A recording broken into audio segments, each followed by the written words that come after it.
حج کا سفر کیا جاتا ہے ثواب کے لیے، اللہ تعالیٰ کی رضا کے لیے۔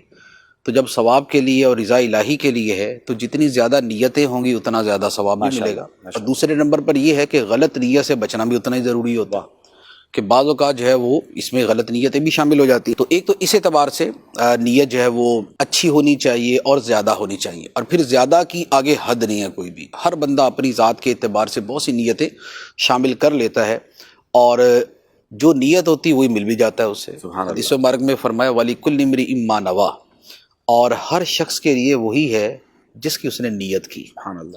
تو بعض اوقات نیتیں کرنے والوں کو میں نے دیکھا ہے یا پڑھا ہے کہ انہوں نے بڑی یونیک قسم کی نیتیں کی اور پھل بھی اس کے مطابق ہی پایا۔ ارے واہ!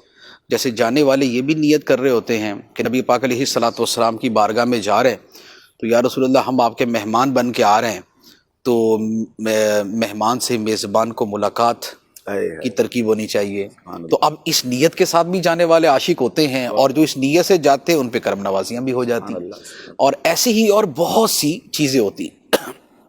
روحانیت کے اعتبار سے بیسیوں مقاصد نہیں بلکہ سینکڑوں مقاصد ذہن میں رکھ کے لوگ جاتے ہیں، اور وہی وہاں پر پا کے بھی آتے ہیں کہ وہاں پر جیسے عام مسجد میں جانے کی بھی ایک نیت ہوتی ہے نا کہ وہاں پر مسلمانوں کا قرب ملے گا، نیک لوگوں کا قرب ملے گا، مسجد کی اپنی برکتیں ہوں گی۔